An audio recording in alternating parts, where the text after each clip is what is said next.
everybody, and it is a great day. Any day you can get out on two wheels, in my books, is considered the greatest of days you could ever wish for. I need to go to a couple of places. Why the flip would I do it in my car when it's not raining, you know? It's not like I can break any speed limits today or speed records. The floor's wet. I can't go very fast, not safely anyway, so I intend to stay safe. And on wet roads, that would mean adhering to the speed limits that are in place and doing your observations. That's today's plan. But I need to go to J&S. I need some brake disc cleaner stuff, and while I'm there, I'm gonna, hey, motorbike! Yay! You know what, those Deliveroo guys, I swear to God, they must be the elitist of bike riders, right? They do it in all sorts of weather. Snow, rain, blizzard, storms.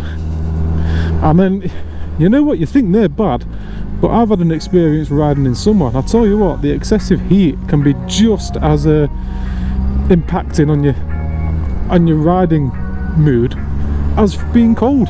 Oh God.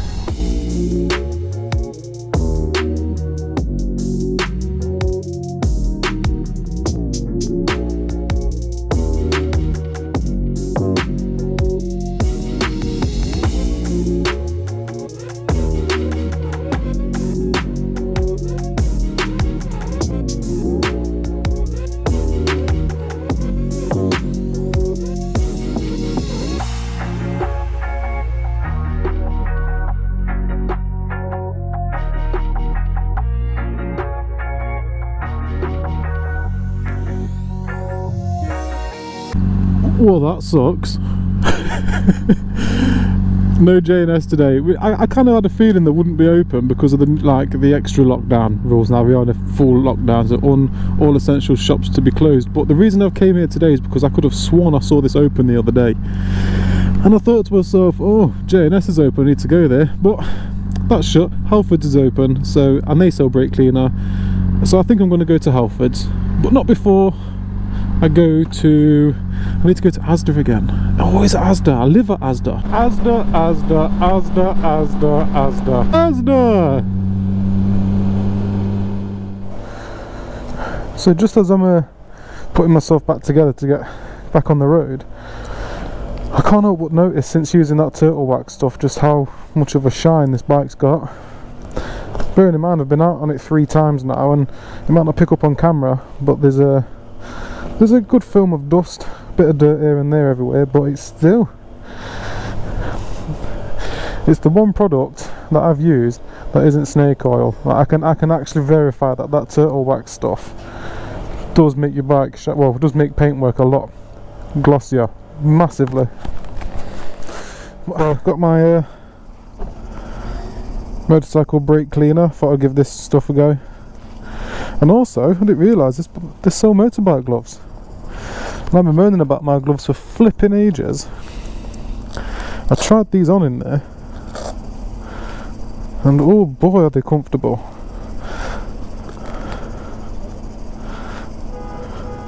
£30 these were. God, they're really nice. They're real leather as well. So they should last me a bit longer than these £10 eBay specials I've been getting through. If they last me 3 times longer, then it's money well spent, really. 3 times the cost of what I normally spend on gloves, so...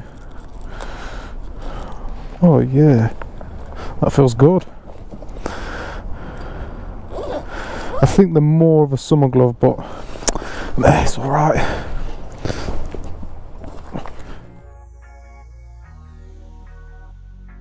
Hi everybody, so to not be defeated about this twin headlight conversion, I've still been doing my research, and all I've done is have a break and just racked my head around things and wiring and relays and etc and all that kind of good stuff. So what I've decided to do is convert the bike from H7 to H4 bulbs. Now for those of you that don't know what that means, is H4s, well, the bike is H7, 2 prongs on the light, so it's just one function, on and off. That's H7, sorry. H4s have 3 prongs. One's ground, one's positive, and the others are positive. But when one prong receives power, you get the high beam. So this is low beam and high beam on a switch, right? So that's going to help me out now, because I can control the dipped light and the high beam light via my switch. But as you can see, I need to convert the two wiring, the 2-pin wiring from the bike into 3-pin, so that can fit like this. So what I've done is I've got myself a relay. I've figured out relays now, finally understand them. I'm going to send power to both headlights for the low beam, and then when I flick a switch, it's going to cut the power from the low beam and send it to the high beams on the switch. So that's the plan, guys. So basically pin 87 goes to the high beam prongs on the bulb. Let me put that there on bulbs. So yeah, so I'm taking the power from 86, which is the high beam positive wire on the bike, and then coming out from 86 will be 87, which I'll then have to send to the bulbs. 87A is to the low beams. I'm taking the power from low beam from pin 30. 85 is the ground. I've made a mess of trying to explain this because I've only just sort of figured it out myself, but I'm not going to bore you with any more details. I'm just going to crack on with it and see if I can get it working. Adios.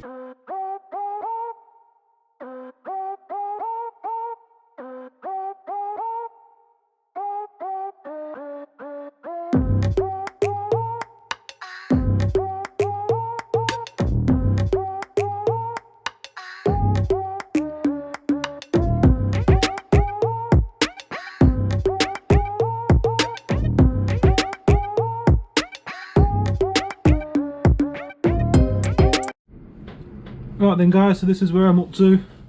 I've managed to get those wires through there, tried to get it looking as neat as possible. What I do want to try though is I just want to put that there like so and just see if I can get this cap back on.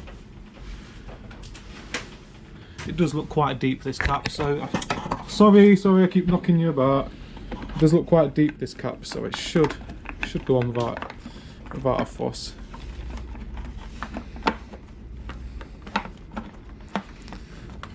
If I can line it up.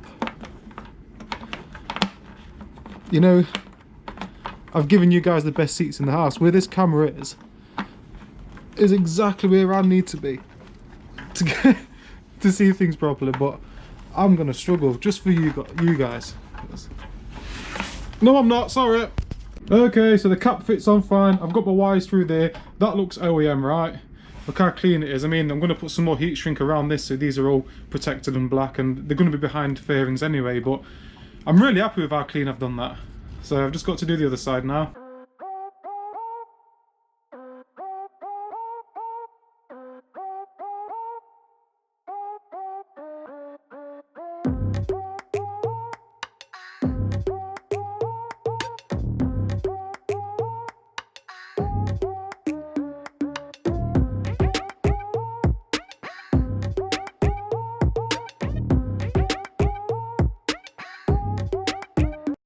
Right then guys and girls, if I've done this correctly, which I'm hoping I have, I mean I've checked, double checked, triple checked everything a million times. I've pulled the bulbs out so we can easily see them. So if this works, hopefully nothing goes bang, both of those should light up as I turn this key. Oh, okay. Now, if I've done this right again, but it should both go to high beam when I flick this switch. Oh my god, it does.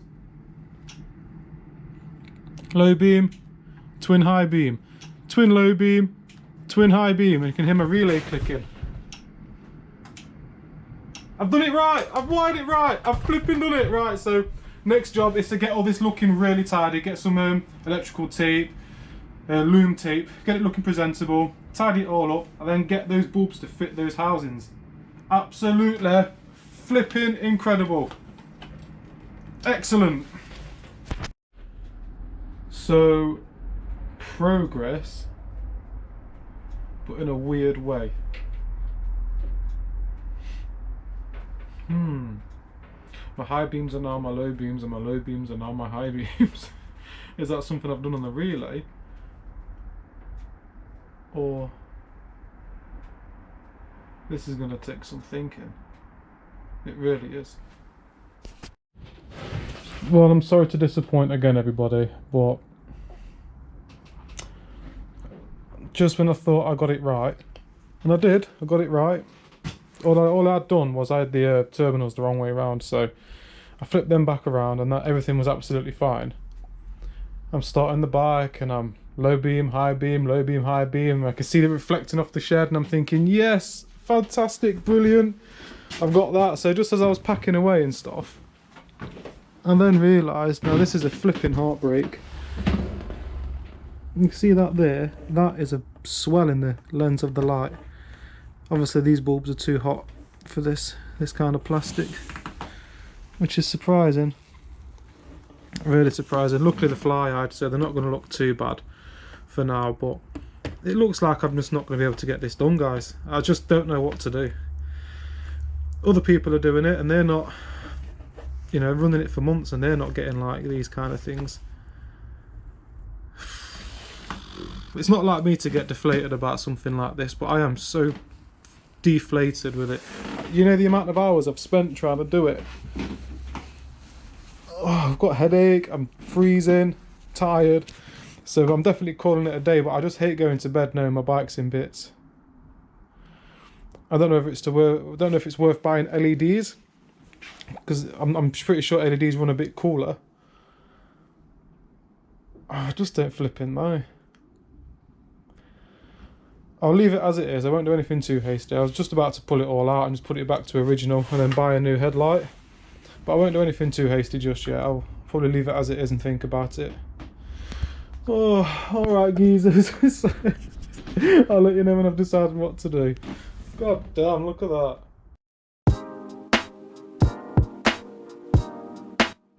We're back and it's the next day. That thing had me crying last night. I can't believe I've done that to the headlight. And look, I just left everything where it was because I just thought, do you know what, I'm finished. I'm finished trying to sort this twin headlight out. So I've ordered some new headlights and I've ordered I've bit the bullet and I've ordered the part I need. It's yeah, it's won the battle, but it's going to lose the war because those twin headlights are happening. So I've bought all the right stuff I need to buy now, including, like I say, a replacement headlight because I've melted that one, which is baffling me because I was looking at all the forums last night, reading every last bit of advice that everybody's done. They're using the same gauge wires with the same wattage bulbs with the same ampage relays, wired exactly the same, and it is wired right. It's perfectly wired, absolutely bang on, but for some reason it's melting my headlights. But job today, remove any evidence that this was ever there. Just put it all back nice and clean to factory and remove the headlights, ready to receive the new headlights and the actual official twin dual headlight wiring system thing. That's today's plan, guys.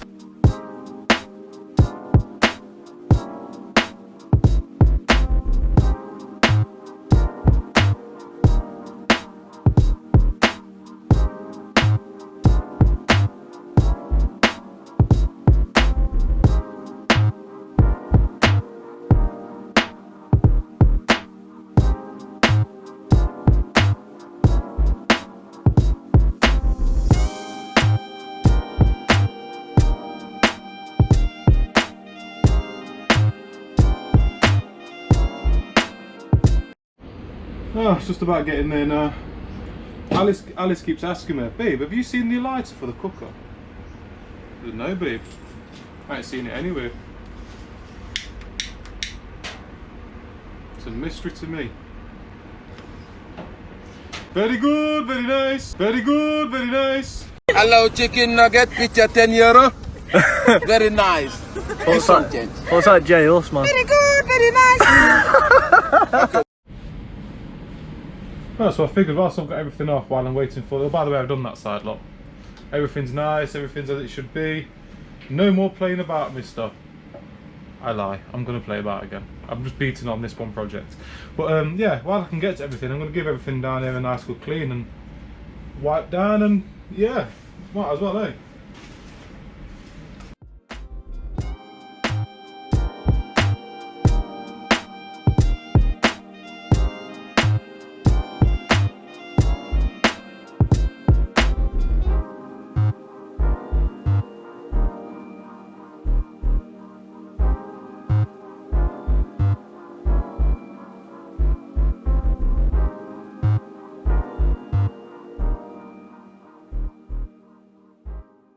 I've gone to the extent of spraying some of that stuff down, that protective muck off stuff. It's flipping amazing stuff, by the way.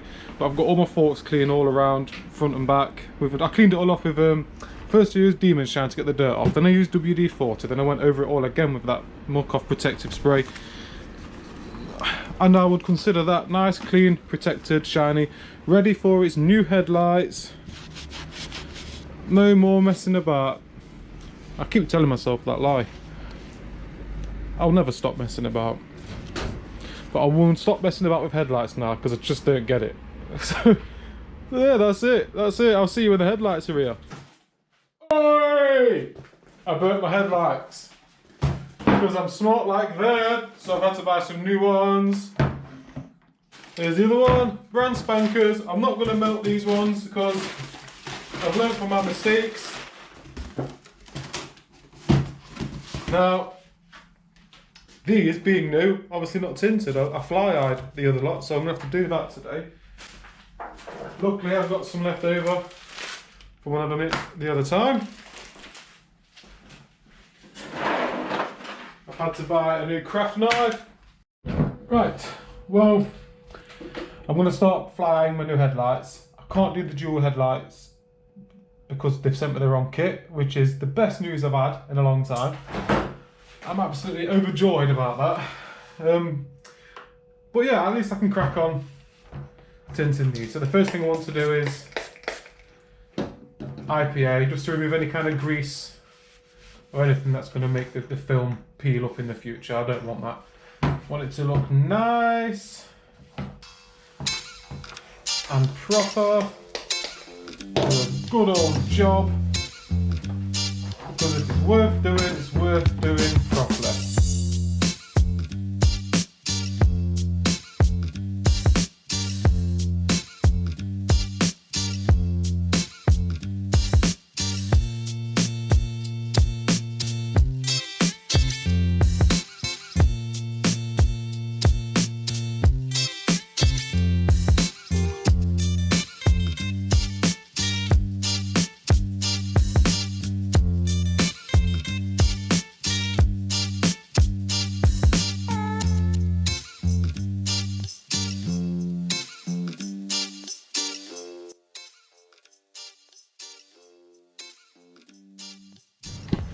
Oh, well, do you know what? I'm putting my bike back together now. I've put the headlights back in the aftermarket ones. And I'm just going to send those LED bulbs back, right? And I'm just going to give up on the dual headlight mod. I just seem to be having nothing but a headache. Whether it's me blowing stuff up, burning stuff, to ordering the wrong parts, to... I've just spent so much money trying to figure this thing out, and I've still got... Yeah, no more dual headlight, Rick. Just leave it. So yeah, I'm just going to put the bike back together because I'm gagging just to go out, even if it's for half an hour. For an essential safety check, you see. I find it essential that this bike is safe. So in order to make sure it's safe, I need to test ride it. So definitely essential. Silly to think it's not essential, to be honest. But there we go. So my headlights are back in, they're all nice and... Well, one of them isn't. Give it a wobble! Give it a wobble! Right, so yeah, I'm going to chuck everything back. I always say chuck, like I just don't care. I'm going to perfectly put back everything the way this bike should be. And take it for a spin.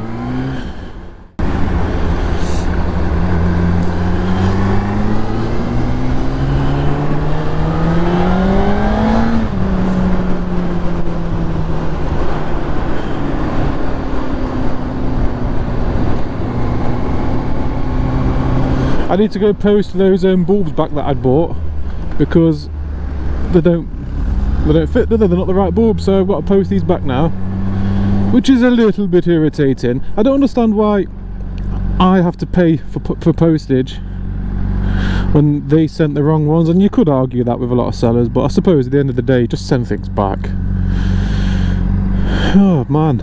But yeah, it doesn't look very warm, but it's like 12 degrees today.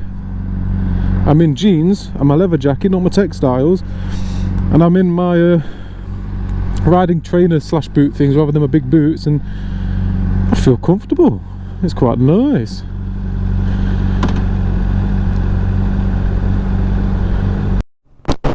More errands completed on the motorbike. It's my favourite way of completing errands, I think.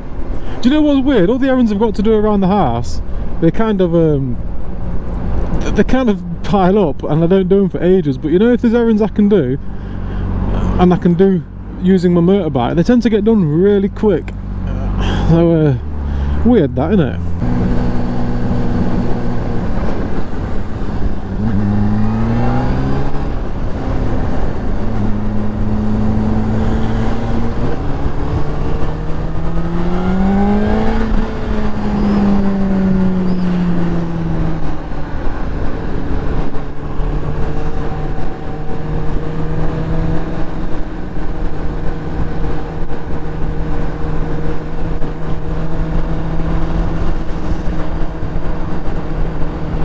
I think I've asked this before and I'm not too sure, but I think I've mentioned the fact that I need my valve clearances doing at 16,000 miles, and I am currently on 15,590, so definitely before spring and summer. Thinking about it, I don't think I'll do it myself. I feel like there is videos out there explaining how to do it, but this is something that has to be absolutely spot on, right? And unless I know I can do it spot on, oh, I don't know really. It's one of them, isn't it? Because I've done quite a lot of things just going into it.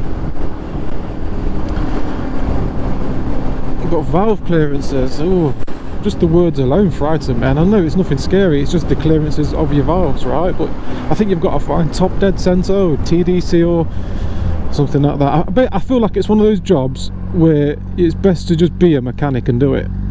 That's what I feel like. But then I am a noob to all this, so I could be just sounding like someone who hasn't got a clue, which I haven't most of the time. But motorbike, I haven't most of the time. But yeah, it's one of them. I don't want to risk knackering the bike up. But does anybody know how much it'd cost roughly to get valve clearances done?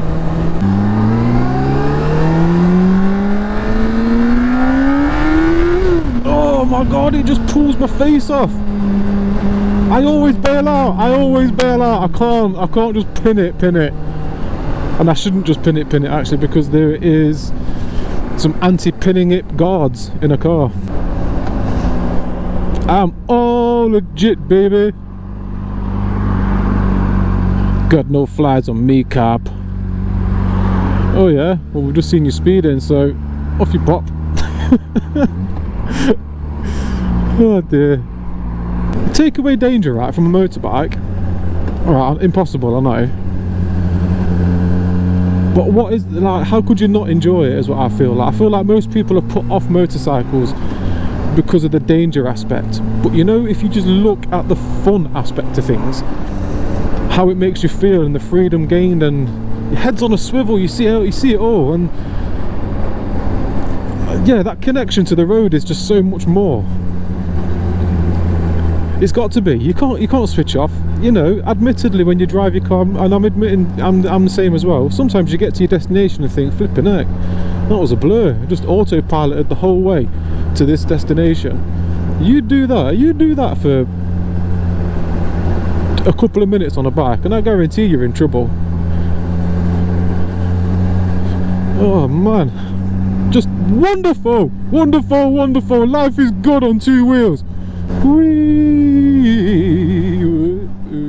How you doing, guys? I just thought I'd chime in here and just say to everybody that I've made a group on Facebook called Rick Rides YouTube group, or Rick Rides YT group. I'll put a link in the description.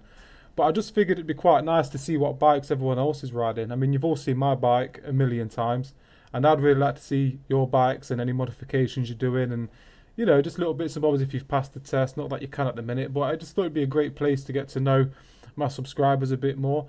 It's not like Patreon. I won't be like giving updates of what's coming for the channel and stuff, because at the end of the day, that's what my patrons are kind enough to support me for, and that's their exclusive exclusive Mr. Celebrity over here. I don't mean it like that. I just mean like they support the channel through Patreon, and in return I do what I can to give them an update on things that are coming. But I just thought this Facebook group would be brilliant. I just want to see everyone's bikes. So please get on that Facebook group and upload a picture of your bike, introduce yourself. It'd be really nice to hear from you. And yeah, hope you enjoy the rest of the video. Nice one. Right, so look at the state of this, right? This is where I used to have it mounted through these holes here. And I had the angle. In fact, let me use my... I've not even brought it in with me. My new... Bloody hell, Rick. Right, so see how the angle of the license plate's there? Well, it was like that, straight down. And I can't believe I didn't think of this myself, but then Steve, my old riding instructor who passed my test, rang me, said, Rick, I've just watched your video, move that effing number plate, you're going to smash it on the back tyre. And I thought, oh, I didn't think about that. I didn't think my suspension travelled that far. And he says, believe me, mate, it will. And I thought, yeah, I've got to nip out now on it, but then I'll do it when I get back. On that flipping journey, I smashed that number plate off, and in the middle of the road I managed to kind of just, yeah, you can see what I've just kind of managed to do. Not ideal. So I've ordered myself a new one. You can see I've had to use, like, it's off centre, it's massive, it's ugly, and yeah, flipping heck. So I'm just going to chuck my new one on now. So I'm not completely convinced that this number plate is going to be anywhere near legal. That's 9x7. The original is 9x7. This is 7x5 or something. Yes, sorry, 9x7. This is 7x5. So 2 inches smaller all around, which it is. It's made a massive. Whoa, 2 inches is a lot, you see. I'm sick of trying to tell people otherwise.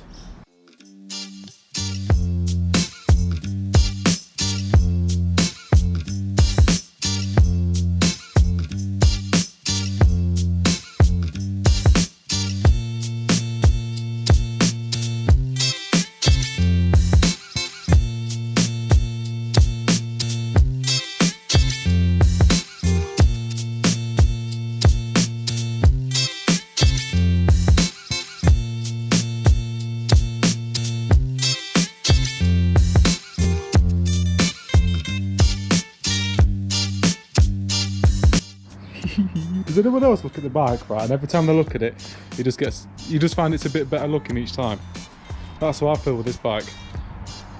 I think I'm ready to remove the Honda stickers on the bottom. I thought I'd leave them on, because as you know, I took all the stickers off and everything when I first bought the bike. I wanted it all black, but then I thought it looked quite smart with the Honda sticker on the bottom. But I think I'm ready now for that to come off as well. I just want it all black, and now the back of the number plate is even black. Smart, but what a difference a plate makes, eh?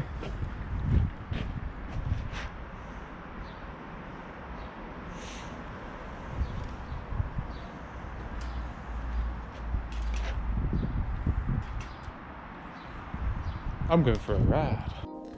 Hello everyone, me again. Just wanted to say thank you so much for watching the video, and I'm sorry this one took a while to come out. I've had a few things on order that I was waiting for, primarily the headlights that I melted on the last one. I can't believe I've done it. But thank you so much for watching and persevering, and I've had a couple of people ask me if everything's okay. Rick, you're right, you're not uploaded for over a week, and normally you're on it. So it's really kind of you to be concerned for me, but yeah, I just didn't have really anything to film whilst I was waiting for parts to arrive, you see. So yeah, thank you for watching and supporting me, and thank you so much to all my subscribers. I'm on the way to 700 now, I'm pretty sure, which is just mind-blowing. Again, I always say this, but I really am grateful. So if you don't mind, would you mind just hitting the subscribe button? I've never asked before, but I'm really trying to get to 1,000 now. Once I get to 1,000, I'll stop asking again. But I probably am going to be a bit pestery now, because I just want to hit that 1,000 subscribers. Because something happens on YouTube when you hit 1,000 subscribers. I'm not sure what, but it's meant to be quite good. But so please just hit that subscribe button. I'd be really grateful. And I just wanted to say thank you very much to all my patrons again. As usual, your help goes a long way. It affords the little things I need for my channel. And yeah, it's just really nice to know, you know, a few of you want to support me like that. And I'm just really grateful. So thank you very much for watching. Until next time, friends.